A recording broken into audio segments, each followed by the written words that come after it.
Hey everyone, welcome to Tenian's Corner and to another segment of our After Hour Screen Talk. I'm Jesse. I'm here with my brother Dan, and today we're going to be discussing another cult horror film from the 80s called Next of Kin. This film was directed by Tony Williams. He co-wrote the film with Michael Heath. Also, want to make note that the music is done by Klaus Schulze. He was this German musician, pioneer in like electronic music. More on that later, but the score of this movie is so good. And really pulled me into it. Plot of the movie involves this young woman, Linda Stevens. She's played by Jackie Karen. Linda has inherited the estate of Montclair from her recently deceased mother, Mary Stevens. The estate of Montclair was made into a nursing home by her mother. Linda's arrival at the estate coincides with the arrival of a new patient named Mrs. Ryan, who's brought there by her son, Kelvin. Then Linda starts reading her mother's journals and then hears that her mother believes the estate is haunted. So Linda is on a mission to discover the mystery of the estate of Montclair. The music, the electronic music, has a nice kind of dark wave post-punk beat to it, and um, right at the opening, I knew that this movie, just in its tone and mood, was just tailor made for me because I'm a big fan of that era of music, the post punk period. And I was like, I'm digging the music here and the vibe. The soundtrack, the music in particular, is one of the highlights of the film, and a film that I think has a lot of highlights. I mean, I'm kind of scandalized that I haven't seen this film until just recently, and or even heard of it. I think it's a uh, an outright masterpiece of its kind. One of the great works of psychological horror that on film that I've ever seen, Wow, and wow, uh, and I, okay, and I think that the soundtrack is a big reason it is yeah. as effective as it is. This movie just is filled with tropes from like the gothic genre, like the haunted house, mansion, deserted towns, spiraling staircases. Even the name Montclair has this exaggerated gothic name. Like in a lot of gothic movies, novels, there's a ancestral home that presides over everything and becomes almost this emotional, psychological space for the characters. And their ancestry kind of looms over them, almost like fate. And that sense of fate and looming fate is represented by these spaces like the house or the mansion. For me, this film, the plot is secondary to that, like the atmosphere. This film is all about creating like a tension, a mood, and a sense of mystery. I definitely agree. I mean, the plot's there for a reason. It's not irrelevant. Yeah. It's a and of course the reveal we get at the end, of course, is a function of the plot. So I mean, it certainly does Mm, play a key role. But yeah. um, the film's payoff is not in my opinion, in the reveal at the end when the nature of the threat is revealed. Um, the payoff is actually happening in the process of the mood and the ambience and the gothic tropes and Mm, the build up, the fact that it's just a wonderful work of slow burn psychological horror. yeah. Um, and I think that the film does that so effectively um, that it's actually more potent and more resonant than the climax when the true nature of the horror is exposed and we find out what's been going on. Yeah. When she starts reading her mom's diary, you discover that her mom had a twin sister, Rita. Her mom is describing in her diary that she and her sister decided to turn the mansion into a nursing home after their parents passed away. And then Rita, there's a question of whether she's still alive because she was supposed to have died years ago, and you find that she went insane. It puts you in this state of uncertainty where you're questioning like the laws of reality, and that's what Gothic does. And I think that's what works so well about this movie is that it creates this constant unease and dreamlike surreal quality where you're never quite sure if what's happening is this unfolding within Linda's psyche, or is it actually happening in reality, or something supernatural going on. Yeah, I think that that's one of the reasons that the film works as well as it does is that you are constantly hesitating between two basic possibilities, and the Mm, basic possibilities are that classic Gothic choice that readers or spectators have to make between a situation that at some point seems unmistakably supernatural in nature, in which case we have to question everything we thought we knew about the world. Or if it's not supernatural, we have to question ourselves. We have to question our own mental and emotional health. Am I just seeing things? Am I imagining it? Either mhm. way, either choice is a kind of ominous choice. Like either the world isn't what I thought it was, or I'm going insane, which is barely better. Yeah. Um, Yeah. and so the focal point, of course, for that is Linda herself, and I think the actress does a great job. Mm. But I think that the way that she's filmed and the way the whole thing is set up by the director and cinematographer is obviously also really key. Um, has, a mother complex, even her name, Linda Stevens, her middle name is Mary, and her mom's name was Mary Stevens. And so, um, just the shadow of the mother and the parents like hangs over her. That's one of the reasons that the film is as good as it is that, like, even when things are wrapped up at the end, ostensibly, and we've got our answer to the question of what was happening, I feel like there's still a lot we don't know. A lot of questions haven't been answered. There's a lot of Yeah. tensions that aren't relieved, and I think that the fundamental tensions relate to the nature of the supernatural, which I don't think the ending entirely adequately explains away. And the other Yeah. one has to do with what you were talking about regarding Linda's relationship with her mom and the role of unconscious fears, desires, and traumas, and whether or not there's been any kind of symbolic resolution at the Mm. end. And I don't really feel like there has been. I feel like we're in this kind of like holding pattern or limbo at the end where she's escaped death, but that's really all we can say. Yeah. I don't feel like we can say anything more about her character than that.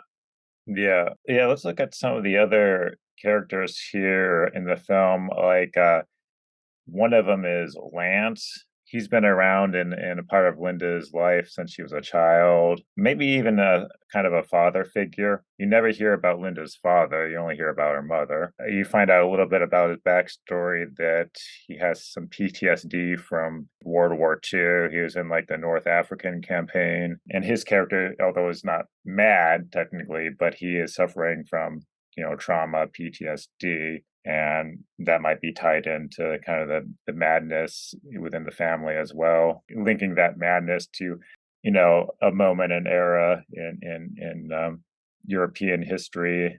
Well, I think the Gothic, and especially modern iterations of the Gothic, are obsessed with this question of historical trauma, and the nature of the trauma can be more or less collective depending on the material.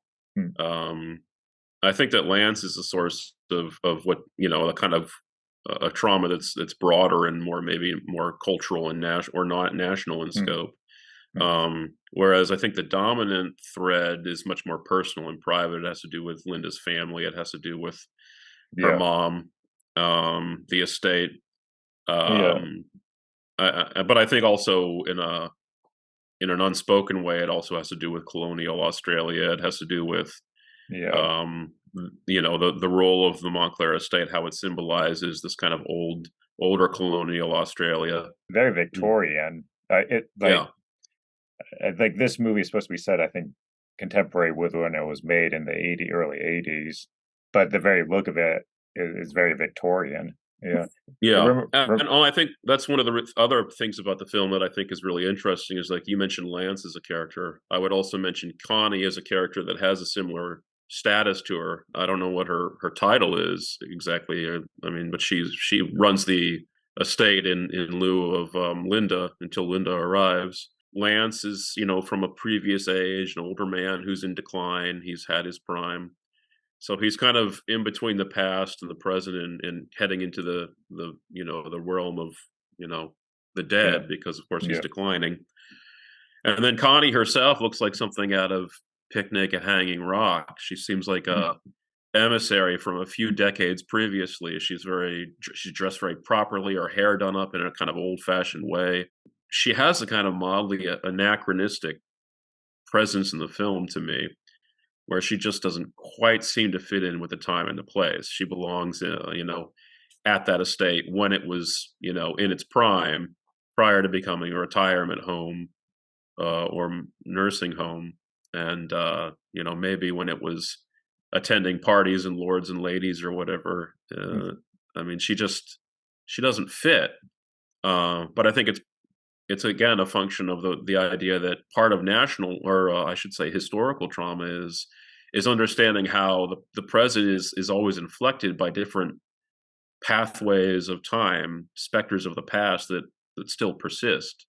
And you mentioned Picnic at Hanging Rock, Peter Weir movie, another Australian movie, and the otherness is very linked to post-colonialism. And here, as you said, it's much more personal, and that sense of otherness and the fear of this otherness that's being repressed comes through Linda's mother's twin sister, Rita, the mad sister.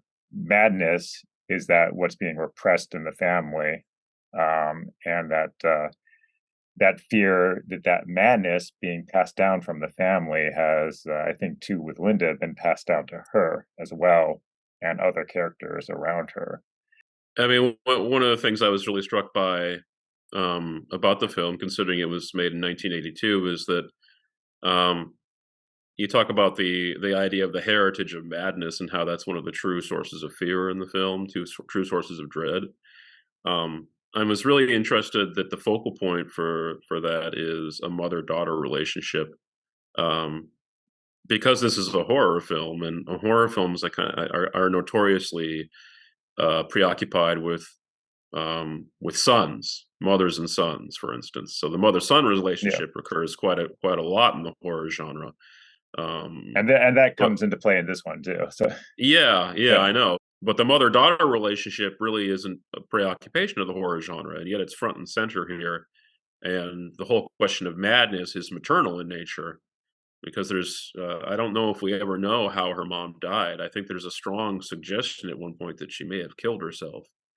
hmm, And so there's the specter of suicide as well. yeah, Linda asks Dr. Barton what happened to her mom, and he says, well, stress and anxiety, worried about money. It all took its toll, yeah. and sort of leaves it at that. And that ambiguity, I think, there's this clear implication that perhaps her mom may have taken matters into her own hands. In which case, what's the worst possible result of mental illness is one of them is certainly suicide, and and that's on the table in this film in that moment. The first two thirds of the film are, at least for me, were quite different from how it wraps everything up in the third act.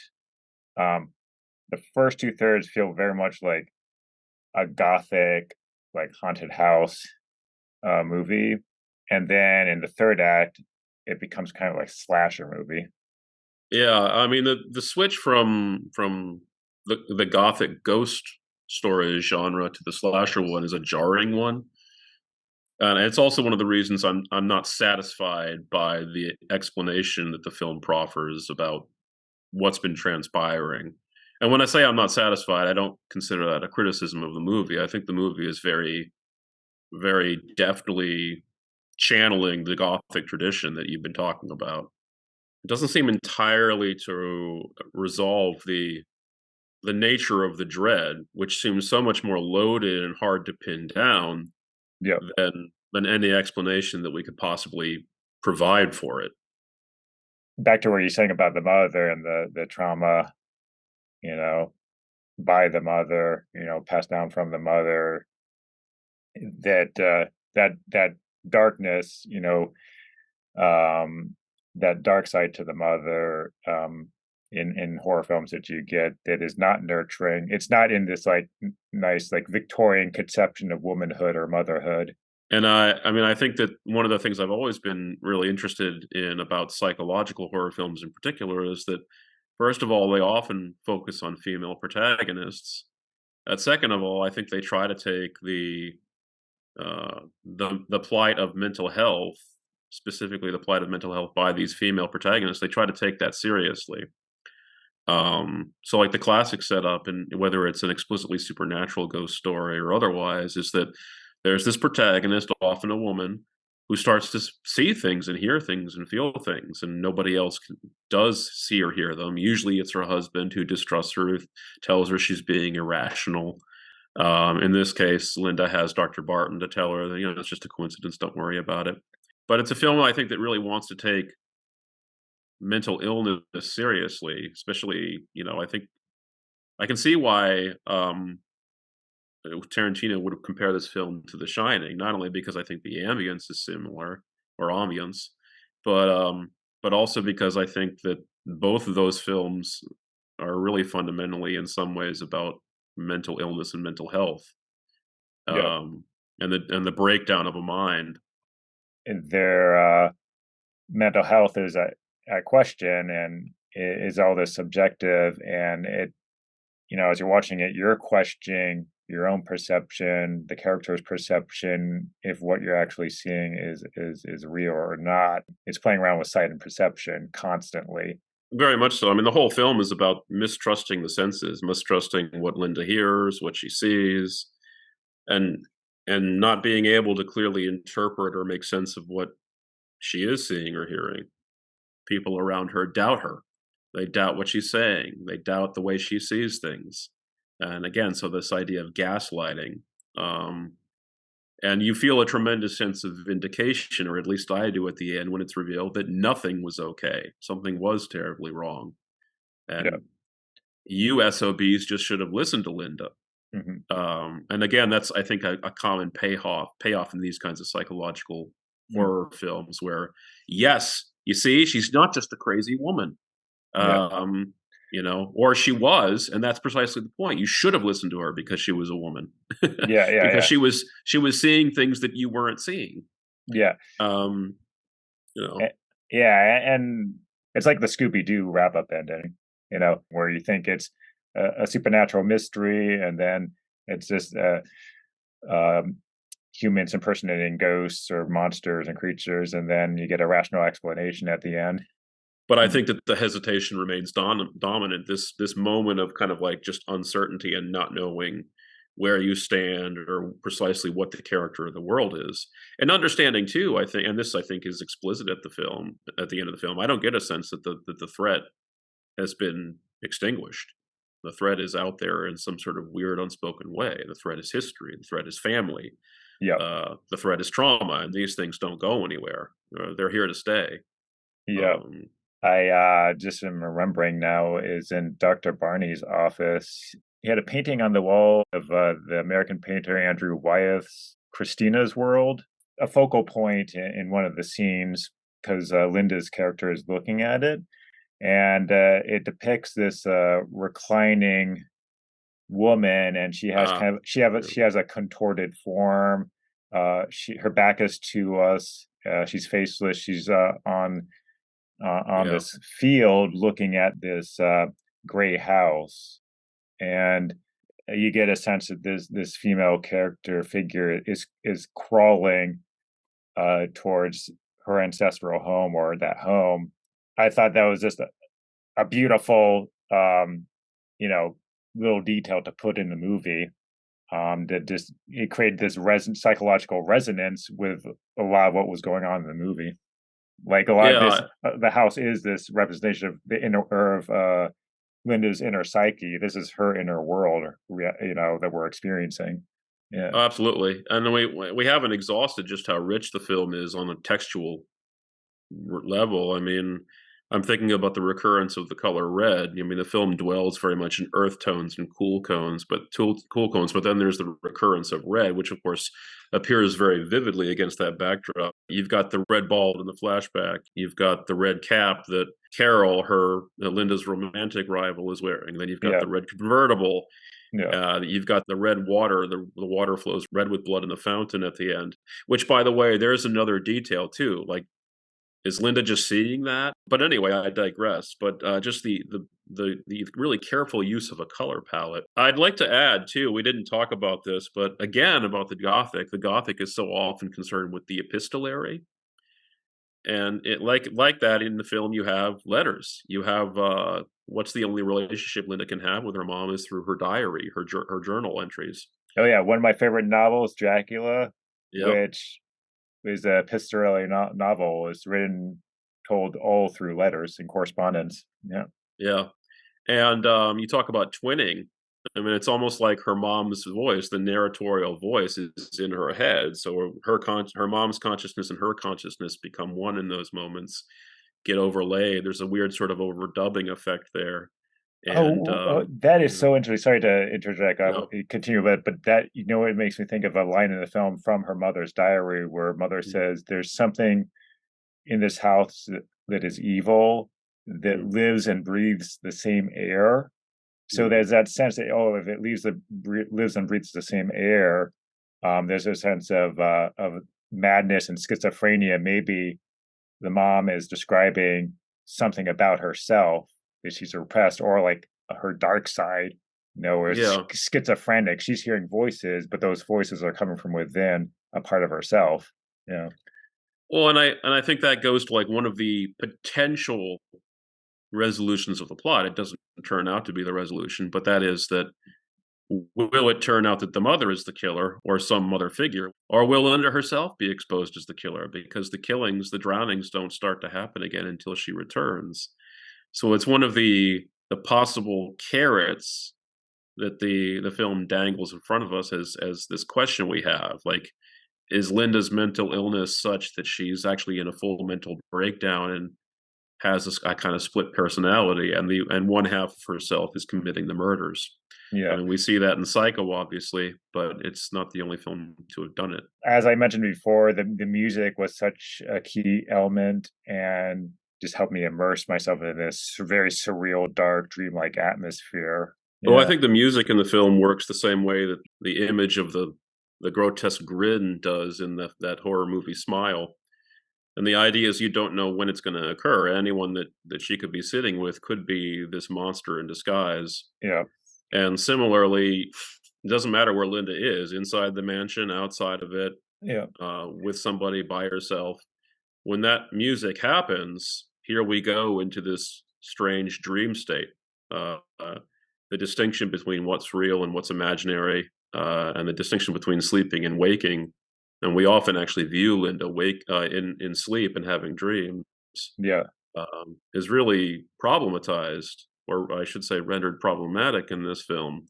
And I think the music's a function of that. Whenever it Yeah. comes on, it's like, Yeah. oh, I thought we were kind of in a moment here where we're in Yeah. straightforward reality, but it Yeah. turns out that may not be the case. That particular music is very cyclical. It's very simple and minimalist. It just has this repetitive beat.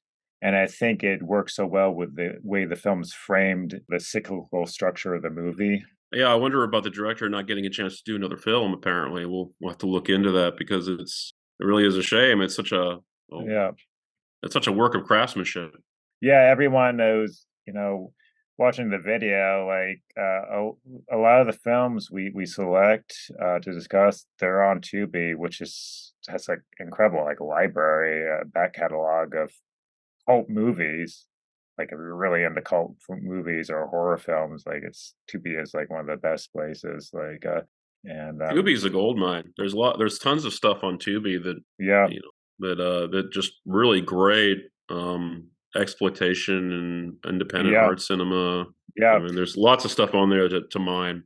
yeah, yeah, this one you can find on there for sure. So, but not really discussed. I was looking it up, and there's very little information on this movie, but a real gem in the horror Needs to be cinema. rediscovered. Yeah. Yeah, yeah. Tarantino's done a little bit of work in that direction. That other people should start playing this up. It's a rare bird of a film. That wraps up today's discussion. Yeah, let us know your thoughts and opinions, and if you've seen this movie as well, Next of Kin. Let us know. We'd love to hear your thoughts. And if you have any suggestions of films that you would like us to discuss, let us know. We like to stick to like the cult stuff, cult horror and cult films.